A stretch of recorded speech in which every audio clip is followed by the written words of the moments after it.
UAE में social media पर Islamophobia से जुड़ी पोस्ट करने को लेकर 3 भारतीयों को नौकरी से निकाल दिया गया है या उन्हें सस्पेंड कर दिया गया है। इससे कुछ दिन पहले ही यूएई के भारतीय राजदूत ने प्रवासी भारतीयों को कड़ी हिदायत भी दी थी कि सोशल मीडिया पर किसी भी तरह की भड़काऊ पोस्ट न करें।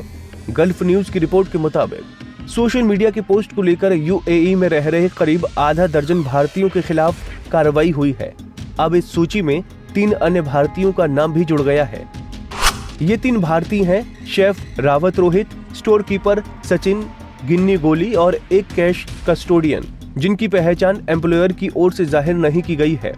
गल्फ न्यूज ने लिखा, ऐसा लगता है कि भारतीय प्रवासियों ने अपने राजदूत की चेतावनी को भी अनसुना कर दिया है, क्योंकि इस्लामोफोबिया से जुड़ी सोशल मीडिया पोस्ट को लेकर कार्रवाई का सामना करने वाले लोगों की संख्या लगातार बढ़ती जा रही है।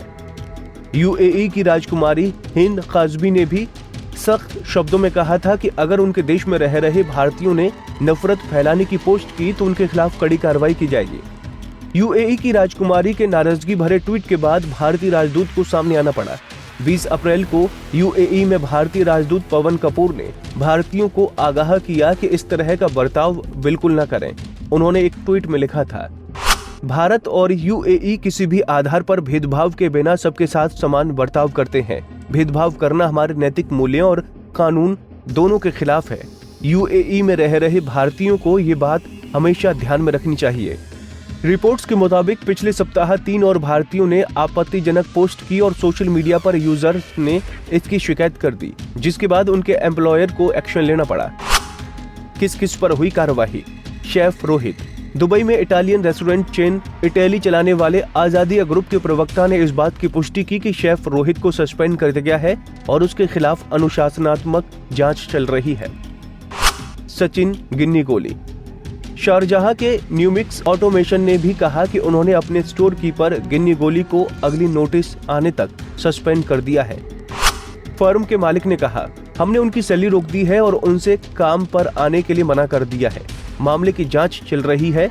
इस संबंध में जीरो टॉलरेंस पॉलिसी, जो भी किसी दूसरे के धर्म का अपमान करने या नफरत करने का दोषी पाया जाएगा, उसे इसके गंभीर नतीजे भुगतने होंगे। विशाल ठाकुर। दुबई आधारित फ्रांस गार्ड ग्रुप के एक प्रवक्ता ने कहा कि उन्होंने विशाल ठाकुर नाम के एक कर्मचारी के खिलाफ एक्शन लिया है, जिसने फेसबुक पर इस्लाम विरोधी तमाम पोस्ट लिखी थी। आंतरिक जांच के बाद कर्मचारी की पहचान की पुष्टि की गई और उसके सिक्योरिटी के दस्तावेज छीन लिए गए। उसे नौकरी से निकाल दिया गया और कंपनी की पॉलिसी के मुताबिक संबंधित अधिकारियों को सौंप दिया। फिलहाल वो दुबई पुलिस की कस्टडी में है। सोहन रॉय।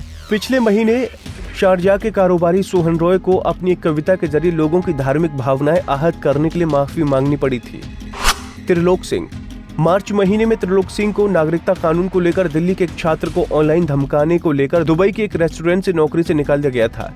बता दें कि यूएई में लाखों भारतीय काम करते हैं और इसकी अर्थव्यवस्था में भारतीयों का अहम योगदान है।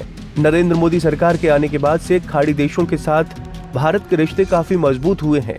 यूएई ने कश्मीर मुद्दे को भारत का आंतरिक मसला बताते हुए नरेंद्र मोदी सरकार के अनुच्छेद 370 हटाने के फैसले का समर्थन किया था। यही नहीं, यूएई ने अपने सर्वोच्च नागरिक सम्मान से भी प्रधानमंत्री नरेंद्र मोदी को नवाजा था।